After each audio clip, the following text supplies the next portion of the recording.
So మహిళల పైన దాడులకు సంబంధించిన అంశంలో తెలంగాణ ప్రభుత్వం పైన చాలా విమర్శలు చేస్తున్నారు.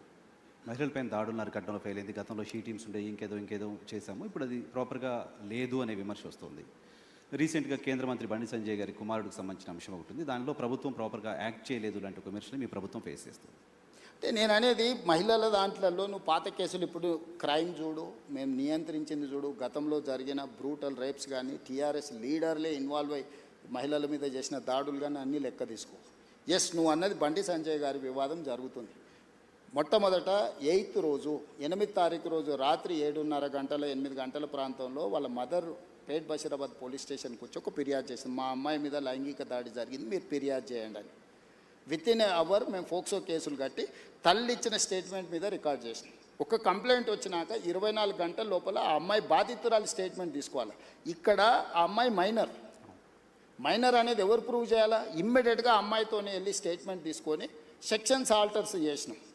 10th రోజు ప్రధానమంత్రి ఇక్కడికి వచ్చింది. మేము ఎక్కడికి వెళ్ళాలి? ప్రధానమంత్రికి 9-10 తారీఖు 10,000 మంది పోలీసులతో రక్షణ కల్పించాల్సి వచ్చింది. ప్రధానమంత్రి గారు ఒక్క ప్రోగ్రామ్ అటెండ్ కావాలి, 6 ప్రోగ్రాంలు అటెండ్ అయ్యారు. హైటెక్ సిటీ కావచ్చు, సింధు హాస్పిటల్ కావచ్చు, పవన్ కళ్యాణ్ కావచ్చు, చంద్రబాబు నాయుడు గారు కావచ్చు, బేగంపేట కావచ్చు, పరేడ్ గ్రౌండ్లో పబ్లిక్ మీటింగ్.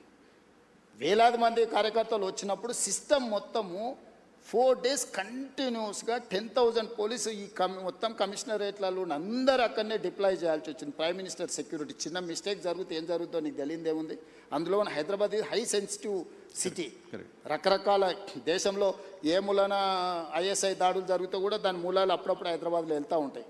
సో ప్రధానమంత్రి పర్యటనను చాలా సీరియస్గా తీసుకొని 10th రోజు 11th పొద్దున్నే ఇమ్మీడియట్గా సెక్షన్స్ ఆర్డర్స్ వేసి ఇమ్మీడియట్గా వాళ్ళ ఇంటికి వెళ్ళి నోటీస్ ఇచ్చినాం. ఇప్పుడు దాంట్లో అమ్మాయి డేట్ ఆఫ్ బర్త్ ఇష్యూస్ మీద 2 రకాల ఆరోపణలు ఉన్నాయి. 2 రకాల ఆరోపణలు ఉన్నప్పుడు ఇప్పుడు బండి సంజయ్ వాళ్ళ కొడుకు కూడా పోయి పోలీస్ స్టేషన్లో అంతకంటే ముందే కంప్లైంట్ ఇచ్చిన. వాళ్ళు కంప్లైంట్ ఇచ్చిన తర్వాత 2 గంటల తర్వాత వీళ్ళు వచ్చి కంప్లైంట్ ఇచ్చారు. ఇప్పుడు అతను ఇచ్చిన కంప్లైంట్ కరీంనగర్లో ఇచ్చిండు, వీళ్ళు ఇచ్చిన కంప్లైంట్ సైబరాబాద్లో ఇచ్చిండు. కంప్లైంట్స్ను బేరీజ్ వేసుకోవడమే కాకుండా ఇప్పుడు అందులో ఉన్న ఆరోపణలని ఆ అమ్మాయి స్టేట్మెంట్ తీసుకోకుండా ఫోక్సో కేసులో పర్టికులర్గా మైనర్ గర్ల్ విషయంలో అమ్మాయి స్టేట్మెంట్ తీసుకోకుండా ముందుకు వెళ్ళడానికి లేదు. ఇమ్మీడియట్గా అమ్మాయి స్టేట్మెంట్ తీసుకొని సెక్షన్స్ ఆల్టర్స్ చేసి ఇమ్మీడియట్గా నోటీస్ ఇస్తే అతను అబ్స్కాండ్లో ఉన్నాడు. సో ఈరోజు మేము చేస్తున్న దాంట్లో చట్టబద్ధంగా ఒకవేళ అడావిడికి వెళ్ళి మేము ఇంటి మీద పడి 1000 మంది పోలీసులను పంపిస్తే మీరేమంటారు? రాజకీయ వివక్ష. ప్రధానమంత్రి సభ విజయవంతమైనందుకు రేవంత్ రెడ్డి గారు భారతీయ జనతా పార్టీకి భయపడిపోయి బండి సంజయ్ మీద పోలీసులతో దాడులు చేయించడానికి మళ్ళీ మీరే మాట్లాడేటోళ్ళు. సో ఇప్పుడు ఎవరికి మా ప్రభుత్వంలో నేను మీకు చెప్తున్నా, అది సినిమా స్టార్లు అయినా సరే, ప్రజాప్రతినిధులైనా సరే, వాళ్ళ పిల్లలైనా సరే, ఎవ్వరికి మినహాయింపు లేదు. మీరు నన్ను చూసిండ్రు సినిమా తారల విషయంలో ఎట్లా వ్యవహరించారు.